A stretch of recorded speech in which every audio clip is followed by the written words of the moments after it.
নমস্কার বন্ধুরা, আমার চ্যানেলের আরও দুটি নতুন রেসিপিতে আপনাদের সবাইকে স্বাগত।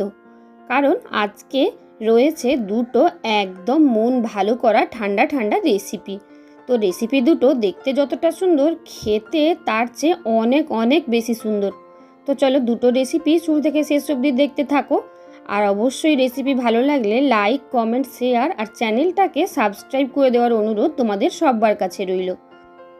আজ একসঙ্গেই শেয়ার করব ম্যাঙ্গো কুলফি আর ম্যাঙ্গো আইসক্রিমের রেসিপি। তো তার জন্য এমন একটা মিশ্রণ বানাবো যেটা দুটো বানাতেই কাজে লেগে যাবে। দেখো, তার জন্য প্রথমে কড়াইতে দিয়ে দিয়েছি 2 চা চামচ মতন কর্নফ্লাওয়ার, তার সাথে দিয়ে দিলাম পরিমাণ মতন চিনি। এবার দিয়ে দেব আমি দুধ। এখানে আমি প্রায় 750 গ্রাম দুধ নিয়েছি। তো তোমরা অবশ্যই দুধটা পরিমাণ বুঝে দেবে। আর কর্নফ্লাওয়ার যেহেতু একদম গরমের মধ্যে দিলে দলা পাকিয়ে যায়, আর গরমের মধ্যে দিলে জলে গুলে দিতে হতো, তাই জন্য কর্নফ্লাওয়ারটাকে আগে থেকে মিশিয়ে দিয়েছি। কেন কি, যেহেতু জলে দিলে আবার দুধের মধ্যে অনেকটা জল মেশাতে হতো, ওই জন্যই আগে দুধের মধ্যেই মিশিয়ে তারপর দুধ দিয়েছি। খুব ভালো করে নেড়ে চেড়ে কর্নফ্লাওয়ারটা গুলে নিচ্ছি। আর গ্যাসের ফ্লেমটা এবার অন করেছি।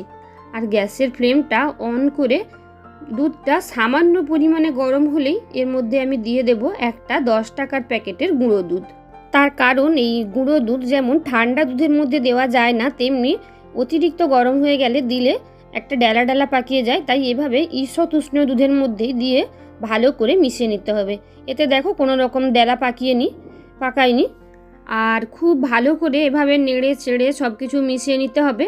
আর যেহেতু কর্নফ্লাওয়ার দেওয়া আছে, তাই ঘন ঘন একটু নেড়ে চেড়ে নিতে হবে। আর কর্নফ্লাওয়ার দেওয়ার কারণে দুধটা অনেক তাড়াতাড়ি ঘনও হয়ে যাবে।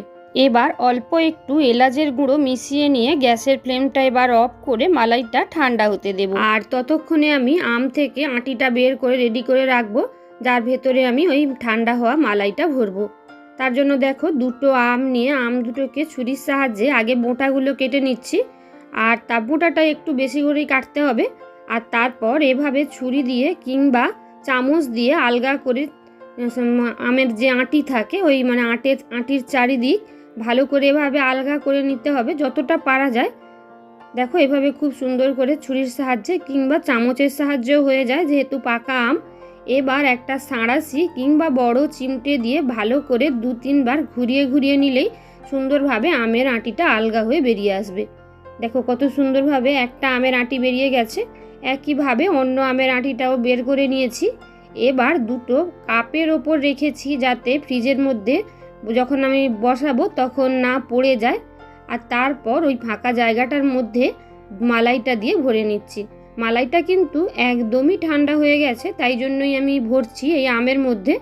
তা না হলে কি হবে, যদি আমটা স্বাদে টক হয়, সেক্ষেত্রে মালাইটা যদি গরম থাকে তাহলে অনেকটা ছানা ছানা কেটে যেতে পারে। তাই একদম ঠান্ডা হয়ে যাওয়া মালাই দিয়ে আমটাকে ভালো করে ভরে নিয়ে তারপর ওই কেটে রাখা বোটাগুলো আমের ওপর ঢাকা দিয়ে দিচ্ছি। এবার এটাকে আমি ফ্রিজে রেখে দেবো প্রায় 10-12 ঘন্টার জন্য। আর ফ্রিজের টেম্পারেচারটা একদম হাই করে রাখবো, যাতে খুব ভালোভাবে ভেতরের মালাইটা সুন্দরভাবে জমতে পারে আমের ভেতর। অপরদিকে এখানে আমের আইসক্রিম বানানোর জন্য নিয়ে নিয়েছি আমি আরও দুটো আমগুলোকে সুন্দর করে কেটে আমি আমের থেকে পাল্পটা বের করে নেব। যেভাবে ইচ্ছে তোমরা বের করতে পারো। তো এভাবে ভালো করে কেটে আম থেকে পাল্পগুলো বের করে নিয়ে এটাকে আমি একটা মিক্সিতে দিয়ে ভালো করে একদম ব্লেন্ড করে একটা স্মুথ পেস্ট বানিয়ে নেব আমের। তো এই যে কাজটা আমি মিক্সির মাধ্যমে করছি, তো তোমরা চাইলে আমের খোসাগুলো ওপর দিয়ে ছাড়িয়ে একটা গ্রেটারের মাধ্যমে সুন্দর করে গ্রেট করেও দিতে পারো। তাতেও খুব সুন্দরভাবে আমের পাল্প বের করা যায়। দেখো, এবার মিক্সিতে ভালো করে পেস্ট করে একটা আমের স্মুথ পেস্ট বানিয়ে নিচ্ছি।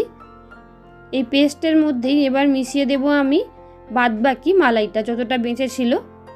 আর আবারও বলছি, যেহেতু কর্নফ্লাওয়ার দিয়েছিলাম তাই মালাইটা খুব সুন্দরভাবে ঘনও হয়েছিল। আর চিনি অবশ্যই যে যা স্বাদ বুঝে দেবে। এমনিতেই হিমসাগর আম ভীষণ মিষ্টি হয়, তাই চিনি অবশ্যই স্বাদ বুঝে দেবে। ভালো করে মালাই আর আমটাকে সুন্দরভাবে মিশিয়ে দিচ্ছি। খুব সুন্দর করে মেশাতে হবে, ওই সাদা ভাব থাকবে না, একদম একটা সুন্দর অরেঞ্জ কালার এসে যাবে। দেখো, দারুণভাবে মিক্সিং হয়েছে।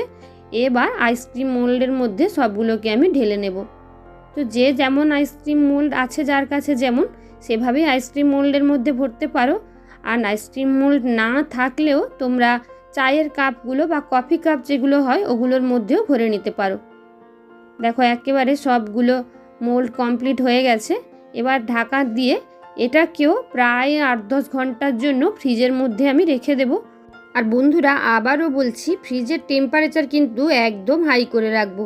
আমার ক্ষেত্রে যেই ভুলটা হয়েছিল, প্রথম যখন বানাই টেম্পারেচার অনেকটা কমানো ছিল, তাই আইসক্রিম জমতে 10-12 ঘন্টার বদলে প্রায় 24 ঘন্টা মতন লেগে গেছিলো। অবশেষে প্রায় 10-12 ঘন্টা পর আমি আইসক্রিমগুলোকে বের করেছি। আর আইসক্রিম মোল্ডটাকে বের করে প্রায় 10-15 সেকেন্ড মতন নর্মাল জলে ডুবিয়ে রেখেছিলাম।